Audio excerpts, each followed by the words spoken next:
It's time to put a stop to this. It's time to put a stop to this. I'm so sick of the damn bias. I'm so sick of people using only information that they know to govern over topics that encompass everybody. And what I mean by that is when you ask somebody a question and you're hoping that they be objective, they only pick the source that they know and they refuse to do any research to find the actual answer behind something.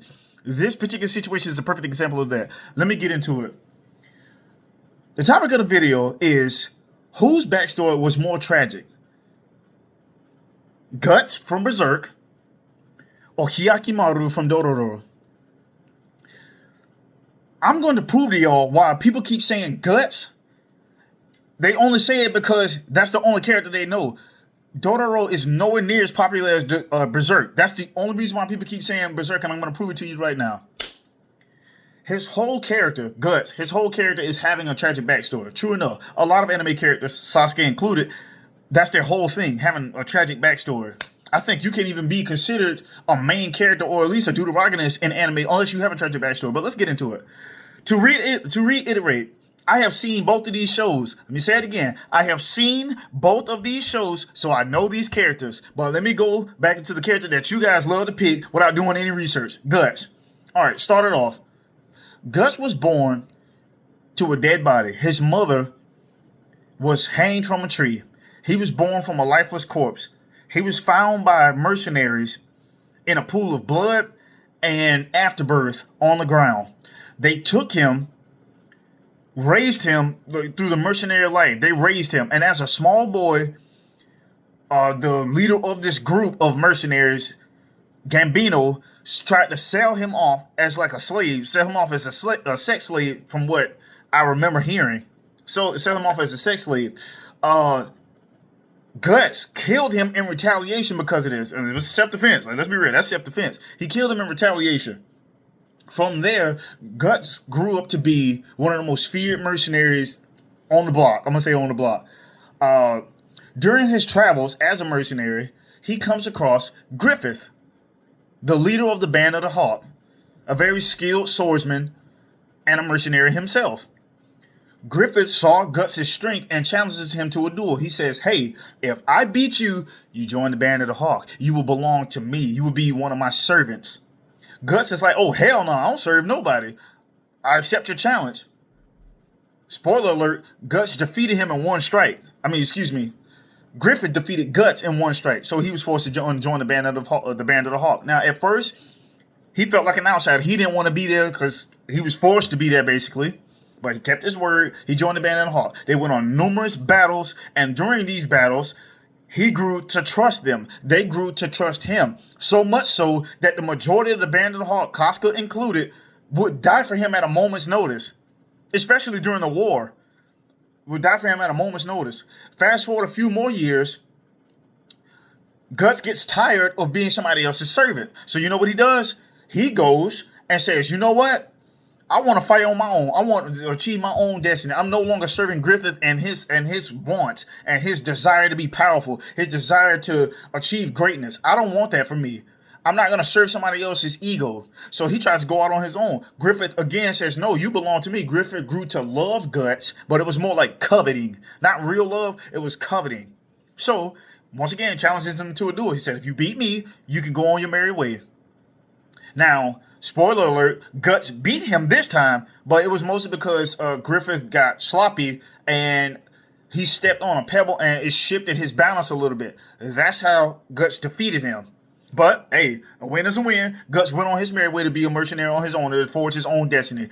This crippled Griffith's mental state, his mental health. He was so depressed and hurt that Guts left him and the Band of the Hawk that he started crashing out. Started doing some very reckless and unnecessary things. Like, I don't know, fucking the crown princess of the nearby kingdom. Trying to sneak out the next morning, they caught his ass and they arrested him. He was in prison and tortured for over a year and a half. Guts heard about this and decided to go find the Band of the Hawk. They find him. He finds them. They band together. You know, pun intended. They banded together. They go find Griffith. They break him out of prison. Griffith's body and his mind is so broken and torn from being tortured for so long that his morality has evaporated. His humanity has evaporated. And then he decides to sacrifice the Band of the Hawk, Guts included, Casca included, to achieve new power and become Femto, become a member of the God Hand, which he did. Pretty much every member of the Band of the Hawk was devoured slowly by a slew of demons. The only reason why Guts and Casca survived was because the Skull Knight saved them. And after that, they went on a mission to get revenge on Femto and the God Hand. That's Guts' story. Extremely tragic. It's extremely painful and tragic, right? Now let's move on to Hyakimaru's backstory. Let's take it back to the feudal era in Japan. There is a daimyo. He's a lord. He is the leader of his people, of his army, and his province. They are being struck with constant war, famine, drought, sickness, you name it. Everything is going wrong. They are completely out of options and almost out of resources and food. So the daimyo, the lord, goes to this shrine. There's demons in this shrine. There's statues of them. He sacrifices something that he loves. He makes a deal with these demons. Hey, if my people and my army start to prosper, I will give up something. I will sacrifice something that I love. The demons took this offer. 13 demons took this offer, and they sure enough took something that he loved. Well, he didn't know what they were going to take. Go over to their village. His wife is in labor with his firstborn son. The demons decide to take from him because it's something that he loved. I need y'all to listen to me very carefully. They didn't just take from Hyakimaru as a newborn infant. When I say they took. Listen to this. Hyakimaru, as a newborn infant, was born without arms, legs, eyes, a tongue, a nose, ears, a spine, and skin. Let me run that by you again. He was born without arms, legs, eyes, ears, a tongue, a nose, a spine, and his skin. He was born with less than nothing. No protection from UV rays. He can't see, he can't hear, he can't talk, he can't smell, he can't walk, he can't touch. He literally was born with less than nothing. His mother and father seeing this, they're like, oh, there's nothing here. This is a husk. There's nothing here. He cannot survive like this.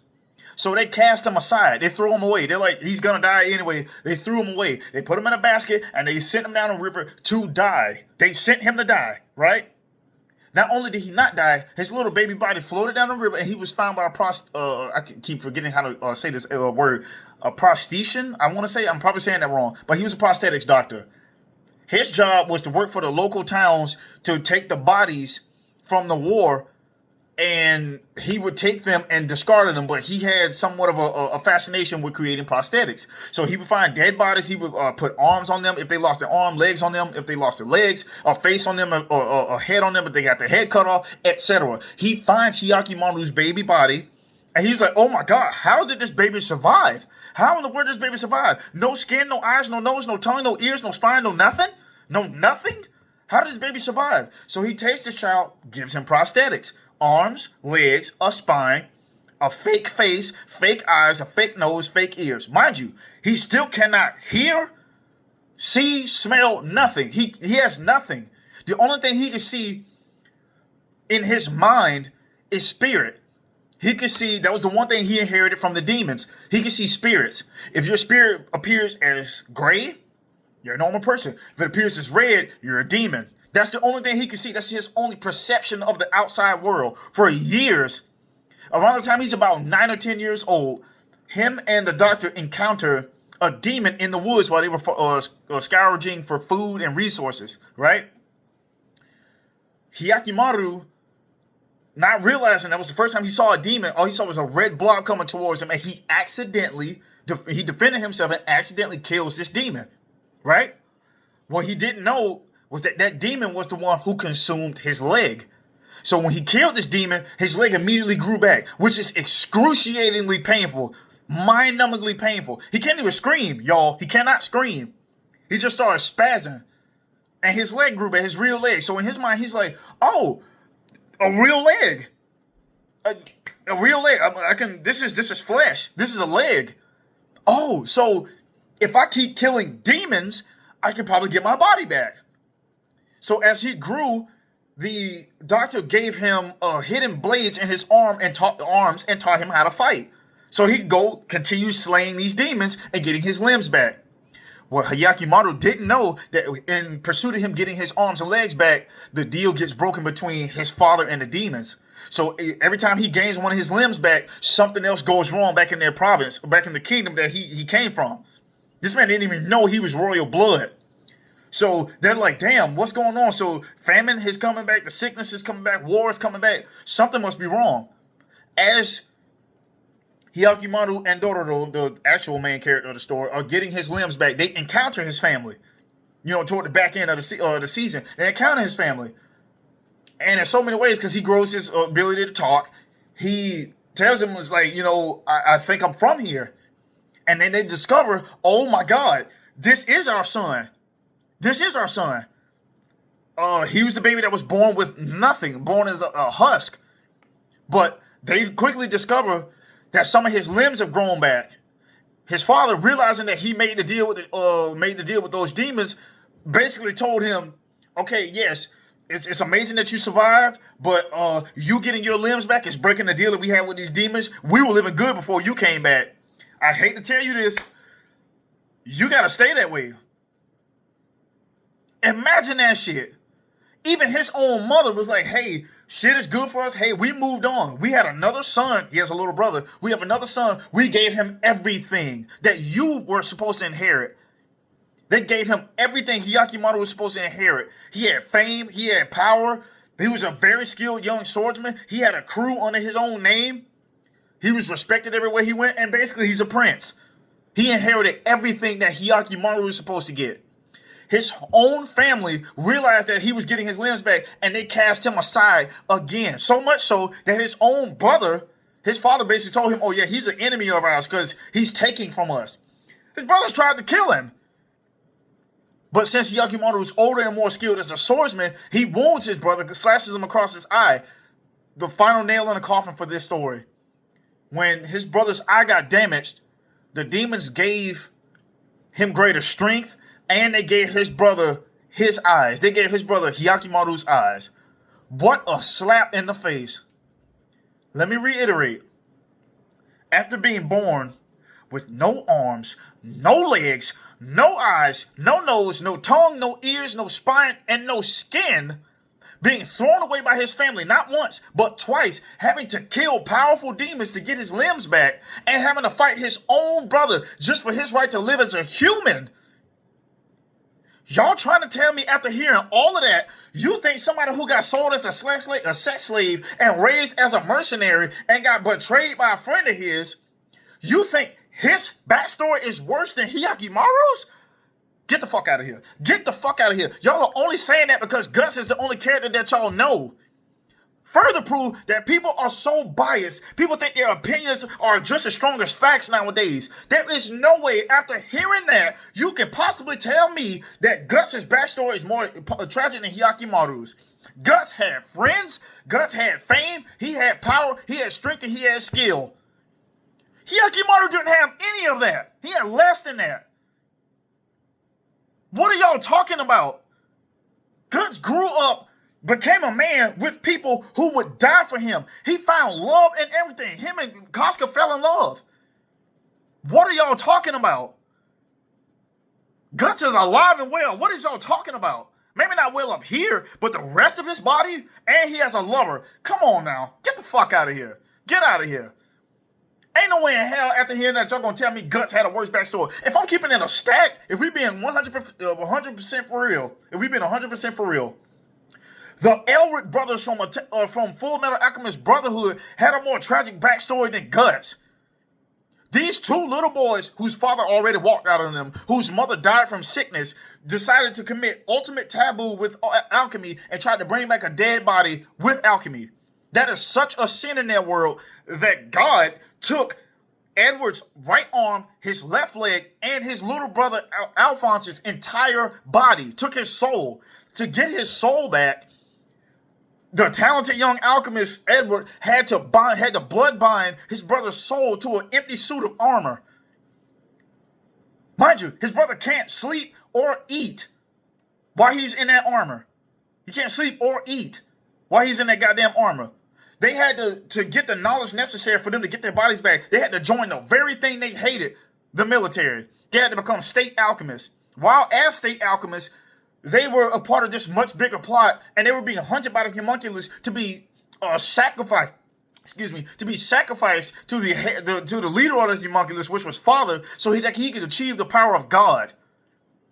Their backstory is more tragic than Guts. Niggas is so biased, it drives me insane. Y'all got to stop. After hearing that, ain't no way in hell y'all telling me Guts got the most tragic backstory. It is clearly Hyakimaru, and it's not even remotely close. Stop it.